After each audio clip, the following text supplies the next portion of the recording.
प्राणायाम चल रहा है। आज नहीं किया, शरीर बहुत थक गया था इसलिए तो सो गया।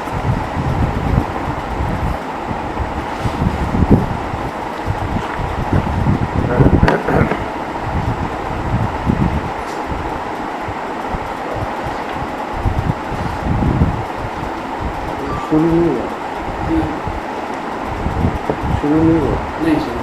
कर दो शुरू।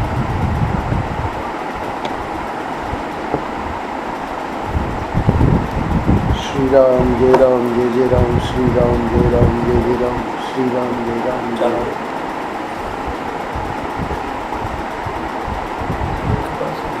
अच्छा, श्री राम जय राम जय जय राम, श्री राम जय राम जय जय राम, श्री राम जय राम जय जय राम,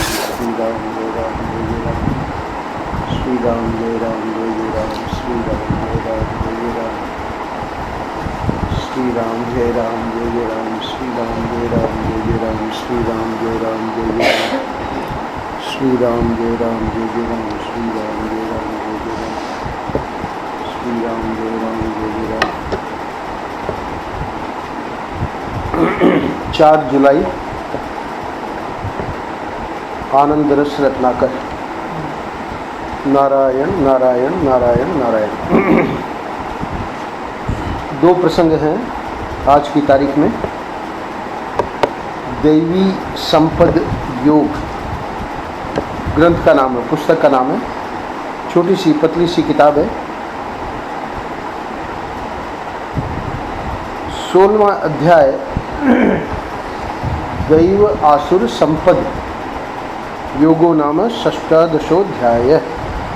तो अध्याय का नाम तो है, 16वें अध्याय का नाम दैवी और आसुरी संपत्ति, दोनों को वहाँ भगवान ने उसका वर्णन किया है। परम पूज्य महाराज ने जो बम्बई में प्रवचन किए, जिसके आधार पर ये पुस्तक बनी है, हम भी थे उस समय, तो वहाँ महाराज जी ने प्रथम जो 4-5 श्लोक हैं, उन्हीं श्लोकों की व्याख्या की। अभयम सत्व शम शुद्धि ज्ञान योग व्यवस्थिति ही दानम दमश्च यज्ञश्च स्वाध्याय स्तपार्जम आदि आदि। तो उसमें भगवान ने शुरू के श्लोकों में देवी संपत्ति का वर्णन किया है और अर्जुन को कहा है कि तुम्हारे में वो देवी संपत्ति है, इसलिए तुमको कोई डरने की आवश्यकता नहीं है। माँ सुचय संपदम देवी अभिजातोषी भारत। हे भारत, तुम शोक मत करो क्योंकि तुम्हारे में देवी संपत्ति है। महाराज श्री ने उन श्लोकों की व्याख्या करके फिर आगे आसुरी संपत्ति का वर्णन नहीं किया। समय भी सीमित ही था और महाराज श्री की रुचि भी नहीं थी कि आसुरी संपत्ति की व्याख्या करें, पर फिर भगवान ने तो किया है 16वें अध्याय में। तो तुलसीदास जी ने भी जहाँ सज्जनों के बातें शुरू में रामचरितमानस में सज्जन कौन होते हैं ये वर्णन किया है, वहाँ पर दुर्जन कौन है उनका भी वर्णन किया है। तो ये आसुरी संपत्ति अथवा दुर्जन कौन है ये शास्त्र में क्यों बताते हैं, ताकि हम लोग उनसे बच सकें। हमको पता लग जाए ना कि ये चीज़ें जो हैं वो हमारे में ना आवे। तो हमारे में ना आवे, इसका प्रयास भी हम तब करेंगे जब हमको पता होगा, जब हमें इसकी जानकारी होगी कि ये सब दुर्गुण हैं और जिनमें है उनसे हम बचें। तो इसके लिए शास्त्रों में उसका वर्णन है। तो वहाँ पर चूँकि समय सीमित था और महाराज की रुचि भी इसी में थी कि देवी संपत्ति को लोग जाने और वो धारण करें, है ना। और आसुरी संपत्ति तो सबको पता ही है ना। व्यक्ति को पता क्या, मतलब समझो कि जो बहुत सात्विक व्यक्ति होता है ना, हमारे वामदेव जी महाराज थे यहाँ, तो सात्विक व्यक्ति सभी महापुरुष ही हैं, पर उसके एक अभ्यास की बात बता रहा हूँ। तो वो कहा करते थे कि पैसा तो छूते ही नहीं थे, कोई ऐसे कभी कभी जो बेचारा जानता नहीं था तो महाराज जी बैठे हैं और वो हाथ में ऐसे पैसा या रुपया उनको छू जाता था तो कुछ हो जाता था उनको, तो उनको अच्छा नहीं लगता था। हाथ वाथ धोते थे पर वो बड़ा विचित्र लगता था। ऐसे ही वो कहते थे कि अब तो हमारा अभ्यास छूट गया, ये उनका वाक्य सुना रहा हूँ मैं। तो पहले हमारा ऐसा अभ्यास हो गया था, विरक्त, बहुत विरक्त संत थे, उनका नाम ही विरक्त शिरोमणि हो गया बाद में चल के। बोले कि देवियाँ आके बैठती हमारे पास तो हमको अच्छा नहीं लगता, ऐसा कुछ अभ्यास हो गया था उनका।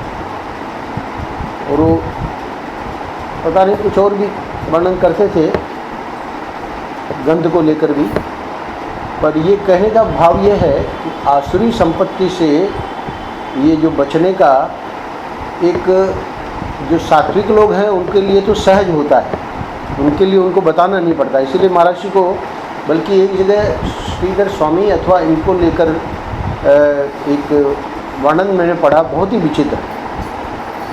वो हुआ क्या कि कोई द्वेष की बात उनको बताई गई, तो द्वेष की बात बताई गई तो उनकी मस्तिष्क में वो बात घुस नहीं रही थी कि ये कह क्या रहा है। तो ये मैं क्यों सुना रहा हूँ कि जब मैंने वो बात पढ़ी तो वहाँ उसका अभिप्राय ये था वर्णन करने का कि उनके जीवन में कभी ये राग द्वेष आए ही नहीं। अगर राग द्वेष होवे तब तो पता लगे कि ये द्वेष क्या है। अब वो बड़ा विचित्र उनको लग रहा था कि ये राग द्वेष होते क्या है, यानी यहाँ तक की स्थिति है। इसीलिए योग वासिष्ठ में वशिष्ठ जी कहते हैं, भगवान को धन्यवाद देते हैं प्रभु को कि हे प्रभु, ये आपका विशेष उपकार है हमारे प्रति कि पहले हमको आपने अज्ञानी बनाया, फिर हमने मतलब आपकी कृपा से जाके गुरु के पास ज्ञान अर्जित किया, तो ये अज्ञानी हमको बनाया। ऐसा क्यों कह रहे हैं वशिष्ठ जी कि अगर आप हमको अज्ञानी नहीं बनाते, ध्यान से सुनिएगा, वशिष्ठ जी कह रहे हैं कि अगर आप हमको अज्ञानी नहीं बनाते तो अब जो हमारे पास ये अज्ञानी जन आते हैं उनको कितना कष्ट है इसका हमको अनुभव ही नहीं होता। ये तो आपने हमको पहले अज्ञानी बनाया और फिर हमको, यानी गुरुओं के पास हम गए और हमारा अज्ञान मिटा, तब हमको ये समझ में आता है कि भाई ये जो लोग हमारे पास आते हैं और अपना रोना रोते हैं कि महाराज हमको बंधन से छुड़ाओ, है ना, तो ये हम इसलिए इसका अनुभव कर पाते हैं क्योंकि हम भी उस स्थिति में थे। तो आसुरी संपत्ति भी महत्वपूर्ण है। विष्णु आश्रम जी महाराज वो पता नहीं बोल रही थी अधिक मास तक रहूँगी वो संध्या, तो चलेगी लगता है अपना कर रही है साधन भजन। अच्छा, तो वो विष्णु आश्रम जी महाराज सुनाते थे कि ये जो है विश्व, ये एक बहुत बड़ी यूनिवर्सिटी है, बहुत बड़ा मानो विश्वविद्यालय है, और उसमें हम सब लोग यानी जितने विश्व के प्राणी हैं सब किसी न किसी कक्षा में, है ना, क्योंकि विश्वविद्यालय है तो कोई न कोई आप कॉलेज में किसी न किसी, है ना, कक्षा में आप पढ़ाई कर रहे हैं। बोले हम सब किसी न किसी कक्षा में हैं, तो इसलिए इस बात का बहुत ध्यान रखना है। विष्णु आश्रम जी सुनाते थे कि जो ऊंची कक्षा का विद्यार्थी है उसको नीचे जो है बहुत शुरू की कक्षा के विद्यार्थियों की हंसी नहीं करनी चाहिए। क्यों नहीं करनी चाहिए? क्योंकि प्राय तो करते नहीं है, क्योंकि ये पता रहता है कि भाई हम भी उस कक्षा के विद्यार्थी रहे हैं, तो हंसी करने का कोई प्रसंग ही नहीं है। पर कभी कभी ऐसे हंसी करने का, अरे ये क्या अभी तक अभी, है ना, इसी में जप ही कर रहा है, अभी तो इसमें आना चाहिए, वेदांत में कब तक जप करते रहोगे। तो ये सब बेकार की बातें हैं। कल महाराज का एक वाक्य आया था कि ज्ञान संपन्न, कल या परसों, कि ज्ञान संपन्न लोग इसकी कभी, हाँ, ज्ञान संपन्न पुरुष कभी किसी भी साधना का विरोध नहीं करते। 2 जुलाई में जागरण ही साधन है और यही करना ही होगा। तो ज्ञान संपन्न पुरुष जो होते हैं उनको सब पता रहता है। तो विष्णु आश्रम जी का कहने का भाव क्या है कि समझो कोई दुष्ट है, कोई, है ना, शराबी है, कबाबी है ना, कोई बहुत दुराचारी है आदि आदि, बोले कि उसके प्रति भी हमारे हृदय में घृणा का भाव नहीं आना चाहिए। क्यों? क्योंकि किसी न किसी जन्म में हम भी उस कक्षा में रहे। ये बहुत बड़ी बात उन्होंने बताई विष्णु आश्रम जी महाराज ने क्योंकि यही एक तरीका है अपने में से घृणा को हटाने का। ये तो तुरंत देख के लगता है कि ये ना, ये अपना मूड ही खराब हो जाता है कि यानी ये कैसे लोग हैं। यहाँ एक सज्जन बैठे हैं, वो सुनाते हैं कि स्वामी जी क्या करें, जहाँ रहते हैं हम, है ना, कोई है ही नहीं वहाँ, सत्संग करने वाला ही नहीं है। तो बात उनकी ठीक है, पर हम भी तो उसी कक्षा में रहे एक न एक दिन, ये नहीं भूलना चाहिए। तो ये जब नहीं भूलेंगे तो उनके प्रति दया आएगी, उनके प्रति करुणा आएगी, उनके प्रति ऐसा भाव आएगा कि भाई ये भी आगे बढ़े। आज का पृष्ठ देखिए, महर्षि कह रहे हैं 2 प्रसंग हैं, तो उसी पुस्तक में से, देवी संपद योग में से, शुरू के पृष्ठों में से ही है, 1, 2, 3 और 5 में महर्षि बता रहे हैं कि साधन जो हम लोग कर रहे हैं उसमें निष्ठा होना बहुत ही आवश्यक है। ये महर्षि की परम करुणा है, क्योंकि ऐसी बात अगर महर्षि नहीं बताएंगे तो हम भी जो गलतियां लोग करते हैं, स्वयं महर्षि बताएंगे इसमें, वो हम भी करेंगे। कैसे? हम लोग ऐसा करते हैं ना कि जो समझ सकते हैं या कर सकते हैं या जो आसान होता है उसको उतना पसंद नहीं करते। परंतु जो महाराज श्री कह रहे हैं, और लोगों की बात नहीं कहो, हम लोग, है ना, हम लोग में, ये तो महापुरुष लोग जब है बोलते हैं तो स्वयं को भी हम लोगों में सम्मिलित कर लेते हैं, वो तो उससे परे हैं, पर हम लोगों की बात कह रहे हैं कि हम लोग ऐसा करते हैं ना कि जो समझ सकते हैं या कर सकते हैं या जो आसान होता है उसको उतना पसंद नहीं करते। दृष्टांत बोले, जो सबसे बढ़िया साधन हो हम तो वही करेंगे। ये नहीं देखते कि हम उसको कर भी सकते हैं कि नहीं, समझ भी सकते हैं कि नहीं। तो दृष्टांत दे रहे हैं, सुनेंगे तो ब्रह्म सूत्र ही सुनेंगे, चाहे उसका एक अक्षर भी समझ में ना आए। हम करेंगे तो वेदांत चिंतन ही करेंगे। तो ये जो है ये गलत हो रहा है। क्यों?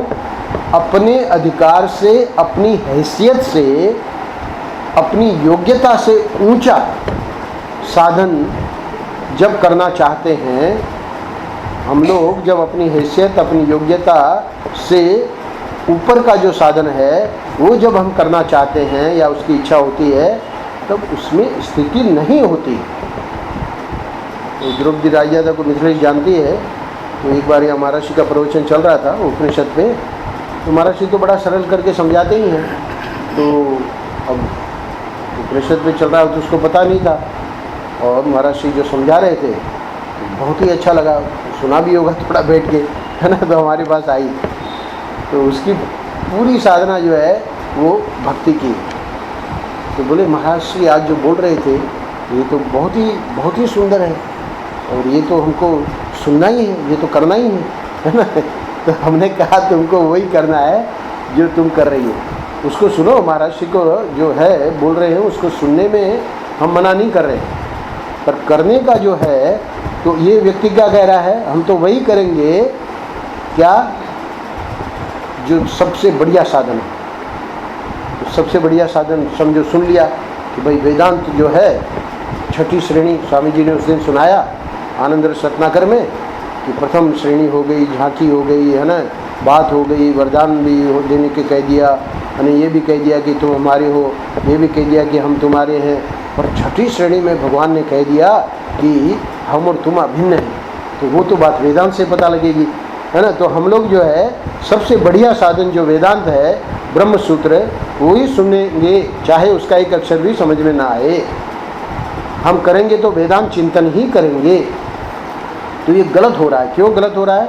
अपने अधिकार से, अपनी हैसियत से, अपनी योग्यता से ऊंचा साधन जब करना चाहते हैं, भाई प्रथम 5 श्रेणियां पास करके ही तो 6ठी में जाओगे। सीधे 6ठी श्रेणी में कैसे? वेदांत तो सीधे 6ठी श्रेणी की बात करता है। वेदांत जो है वो तो सीधे 6ठी श्रेणी की बात करता है। तो इसलिए बहुत सावधान रहना है। अपने अधिकार से, अपनी हैसियत से, अपनी योग्यता से ऊंचा साधन जब करना चाहते हैं तब उसमें स्थिति नहीं होती है, निष्ठा नहीं होती है। आजकल तो हम कम विनोद करते हैं, पर प्राय श्याम जी वहाँ आते हैं ना गोपालगढ़, तो श्याम जी के ऊपर ही हमारा चलता रहता था, विनोद भी और कुछ यथार्थ बातें भी। तो श्याम जी को एक दिन जीवन मुक्ति विवेक का पृष्ठ आया, तो बहुत ही बढ़िया लगा। उस दिन अकेले आए थे, रचना भी नहीं थी। तो बहुत पुरानी बात है, 2-3 साल हो गए होंगे। तो और सचमुच में, क्योंकि हमने भी देखा कि एक जगह हमारा ध्यान नहीं गया, तो श्याम जी ने बताया इसका स्वामी जी ये अर्थ है, वहाँ महाराज ने खुद समझा रखा था, हमारा उधर ध्यान नहीं गया। कभी कभी एकाग्रता होती है तो बात बहुत जल्दी पकड़ में आती है। तो उस दिन तो बहुत उनको आनंद आया, तो बोले कि ये पुस्तक ही हमको दे दीजिए। पुस्तक थी हमारे पास, जीवन मुक्ति विवेक महाराष्ट्र की, ले गए। अब आज तक न तो वो पुस्तक लौटी है आज तक, और न इन्होंने उसका एक पन्ना पलटा है। तो तो महाराज जी ये कह रहे हैं, यानी तो मैं विनोद कर रहा हूँ, क्योंकि श्याम जी तो अपना जो भी है आनंद रत्नाकर में जो सरल सरल बातें हैं वो भी बहुत पकड़ रखी हैं इन्होंने, क्योंकि सुन रहे हैं ना, 4-5 साल हो गए, सुनते सुनते सुनते तो संसार तो पड़ता ही है, तो उसका जीवन में भी असर पड़ता है। तो सबको सुनना चाहिए, कहने का मतलब सत्संग जो है बहुत ज़रूरी है हम सब के लिए। तो ये महर्षि यहाँ कह रहे हैं कि छठी श्रेणी वाली बात जो है, उसमें पहले 5 श्रेणियाँ जो पार कर चुका है उसके लिए वो बात है। तो अब वो जो हैसियत हमारी है नहीं, और योग्यता से ऊंचा साधन हम करने लगे, वेदांत चिंतन करने लगे, तो अब बहुत बहुत विचित्र स्थिति हो जाएगी। महर्षि के शब्दों में सुनिए, पहली बात स्थिति नहीं होती है, स्थिति होनी ही नहीं है, संभव ही नहीं है। निष्ठा नहीं होती, निष्ठा होना तो बहुत ही बड़ी बात है। तो दृष्टांत देके समझा रहे हैं हमारी क्या स्थिति हो जाएगी, जैसे कोई जहाँ चढ़कर नहीं जा सकता हो वहाँ जाने के लिए बार बार उछलने कूदने का प्रयास करे तो क्या होगा, गिरता है ना, गिर जाएगा, क्योंकि अभी उसकी छोटा बच्चा है और उछल रहा है बार बार, है ना, तो गिर जाएगा। उसी प्रकार जो लोग अपनी योग्यता से बहुत ऊंची साधना करना चाहते हैं, उनकी स्थिति साध्य में न होकर, साधना में निष्ठा भी न होकर गिर जाती है। यानी यहाँ करुणा क्या है महाराष्ट्र की, कि हमको बता रहे हैं कि भाई इससे तुम्हारा कोई फायदा नहीं होगा, अध्यात्म में गुरु के मार्गदर्शन में ही हमें करना है।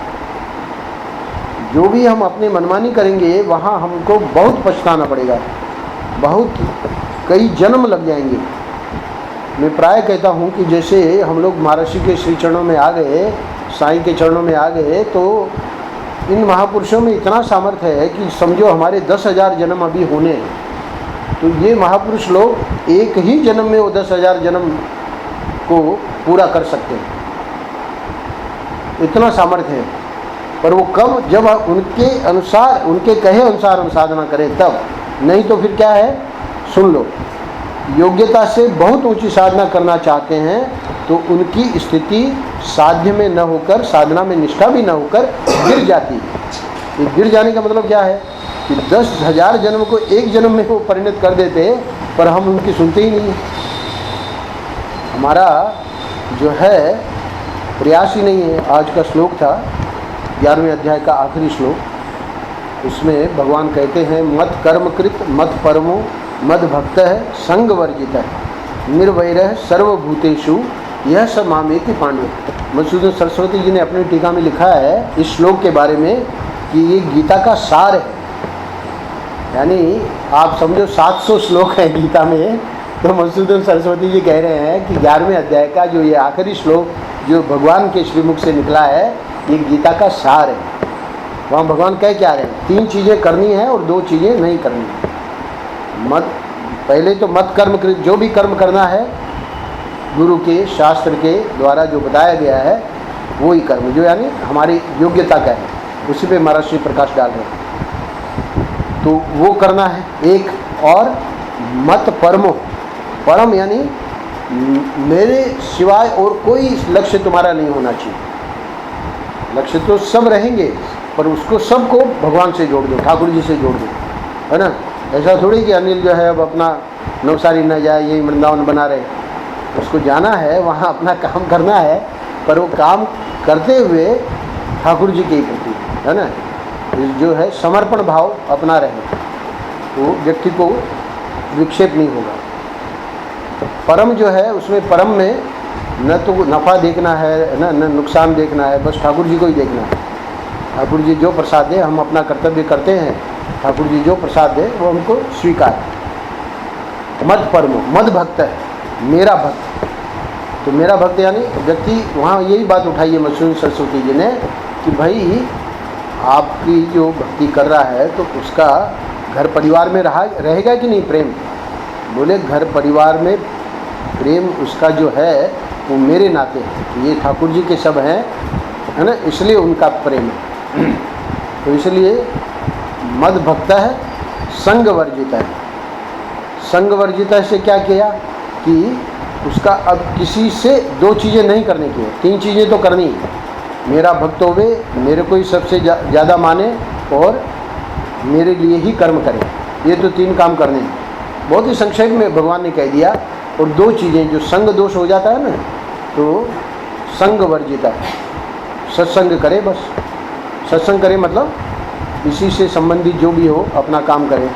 और निर्वैर सर्वभूतेषु, कुछ भी हो पर हमारे हृदय में किसी के प्रति जो द्वेष होता है ना, ध्यान देना, ये द्वेष बड़ी विचित्र लीला है इसकी।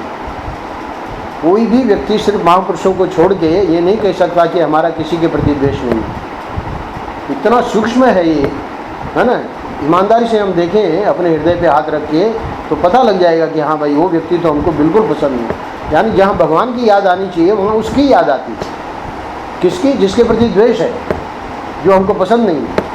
तो इसलिए कह रहे हैं निर्वैर सर्वभूतेषु। वहाँ एक मधुसूदन सरस्वती ने क्या लिखा है, बोले कि जो हमारा अपकार करे यानी जो हमारे को कष्ट दे उसके प्रति भी द्वेष नहीं होना। तो द्वेष तो उसी के प्रति होगा ना, शत्रुता तो उसी के प्रति होगी, या शत्रुता हम उसी को मानेंगे जो कि बिना मतलब हमको कष्ट दे रहा है। उसके प्रति भी हमारे मन में ये भावना न रहे कि ये हमारा शत्रु है। यानी वहाँ पर भी ठाकुर जी दिखें कि इसके निमित्त से कुछ हमारी भलाई करवाना चाहते हैं, वहाँ भी ठाकुर जी की याद आवे। उस व्यक्ति के निमित्त से ठाकुर जी की याद आवे कि ठाकुर जी इस व्यक्ति के माध्यम से कोई बहुत बड़ी उपलब्धि करवाना चाहते हैं हमारे जीवन में। और आप यही देखेंगे जीवन में अगर जिनकी भी उन्नति हुई है अध्यात्म में, उसमें जो सहयोगी बने हैं वो ऐसे लोग बने हैं जो उनका विरोध किया।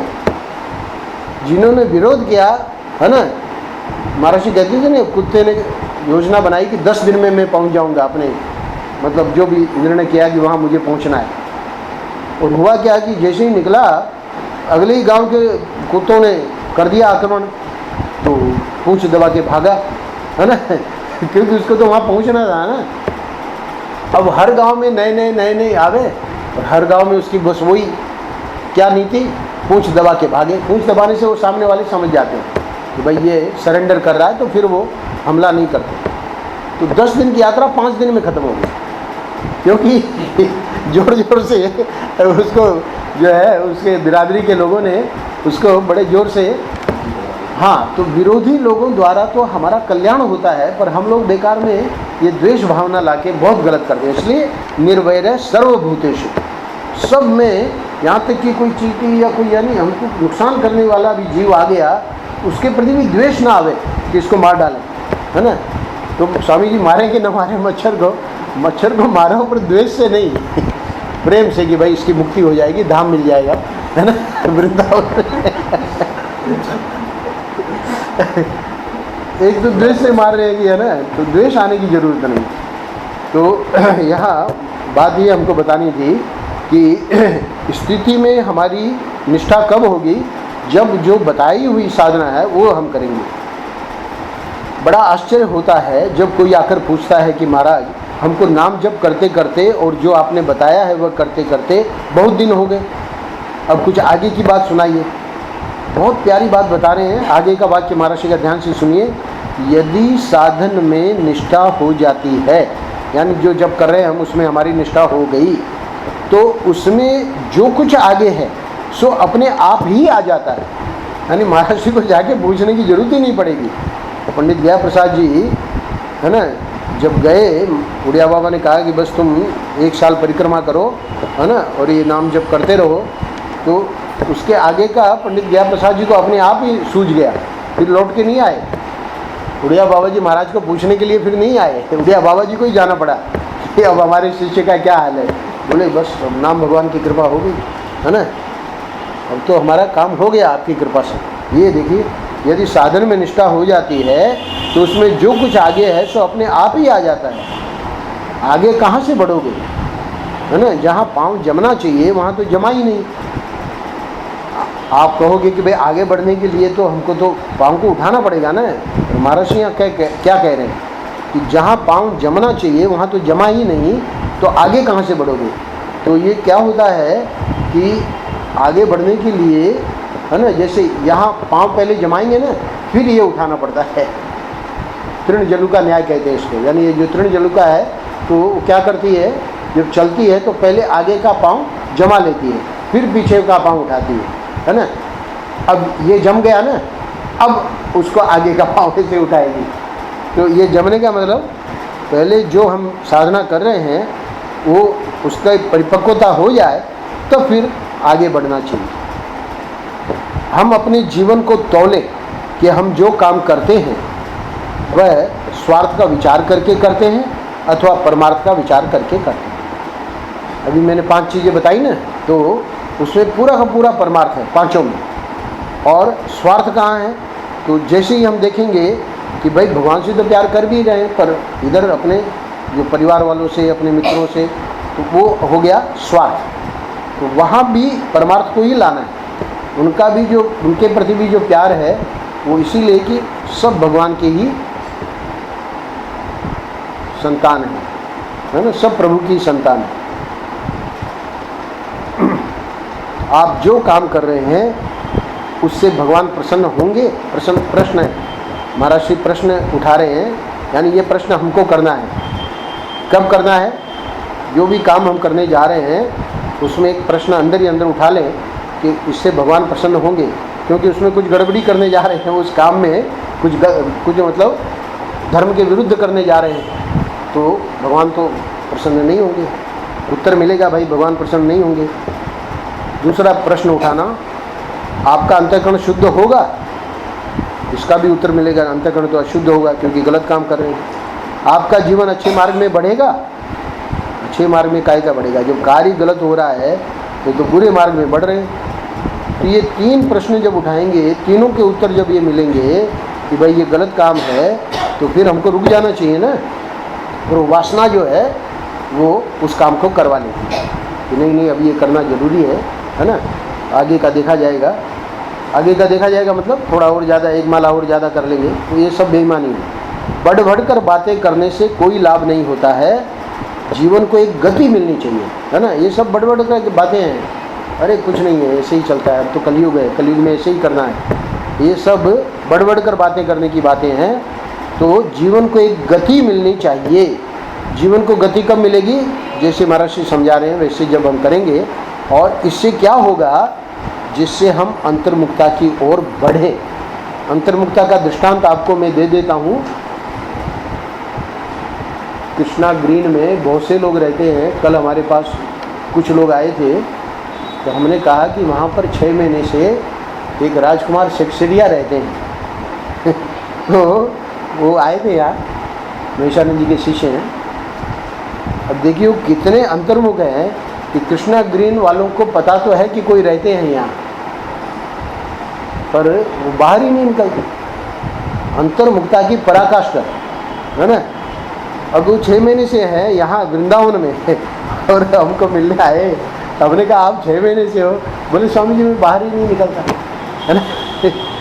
तो ये कोई सामान्य बात नहीं है। तो महाराज कह रहे हैं कि जीवन को एक गति मिलनी चाहिए जिससे हम अंतर्मुक्ता की ओर बढ़ें। मैं ये नहीं कह रहा हूँ कि हम और आप राजकुमार जैसे बने, पर कम से कम उस ओर हमारी यात्रा तो हो। थोड़ा बहुत तो हम अंतर्मुख हो, जब देखो तब, है ना। वृंदावन भी आ गए तो कहाँ हैं, बोले अनाज मंडी में, है ना। अरे वृंदावन में तो कम से कम शांति से रहते। तो बोले स्वामी जी वहाँ थोड़ा काम है। भोजन 3 बजे तक आदमी भोजन ही नहीं किया, अनाज मंडी में घूम रहा है।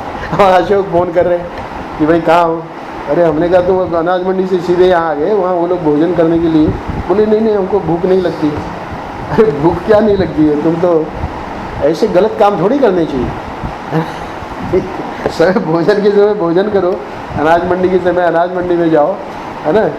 बढ़ बढ़ कर बातें करने से कोई लाभ नहीं होता है। जीवन को एक गति मिलनी चाहिए जिससे हम अंतर्मुक्ता की ओर बढ़ें। तो अंतर्मुखता एक व्यापारी के लिए कठिन है ना। पर धीरे धीरे कोशिश करें, कम से कम वृंदावन आए तब तो ये सब है ना, अनाज मंडी का ये सब काम छोड़ के है ना भजन करें, है कि नहीं। सब बल झूठे, मात्र ईश्वर का बल सच्चा। इसमें ज़्यादा समझाने का नहीं है, इसलिए मैं पढ़ देता हूँ। परम पूज्य महाराज जी कह रहे हैं कि आपको सुनाना यह चाहता हूँ कि दुनिया के संपूर्ण बल आपको काम नहीं देंगे। आप दुनिया में चारों ओर भय से घिरे। क्या आपके पास कोई ऐसा मददगार है जो उन भयों से उबारे? प्रश्न उठा रहे हैं महाराज जी, आपको अपना बल है कि भगवान का बल है कि अपनी बुद्धि का बल है? यानी इस पर हम लोग विचार कर लें, किस बल के सहारे आप भयों को पार करना चाहते हैं। अब महाराज जी हमको बता रहे हैं, क्या जो भगवान के चरणों का आश्रय लेकर आगे बढ़ता है वह जीवन में निडर होता है। भगवान के चरणों का आश्रय है ना, तो फिर उसको कोई डर है ही नहीं।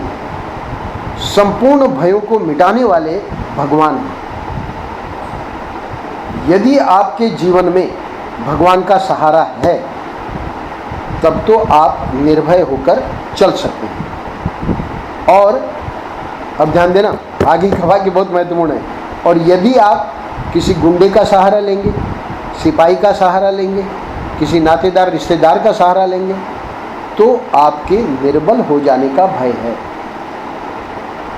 क्योंकि ये सिपाही, ये गुंडे, ये नातेदार, ये सब स्वार्थ के लोग हैं, है ना।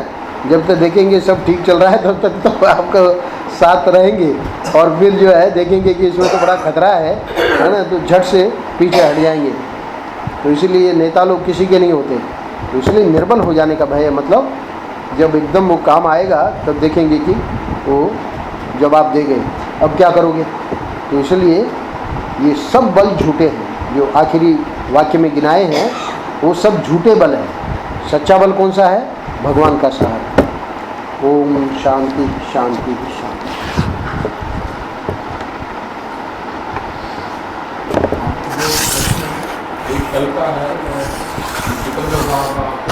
हाँ, मतलब इनसिग्निफिकेंट, मतलब कि हमको उसके मन की परवाह ही नहीं।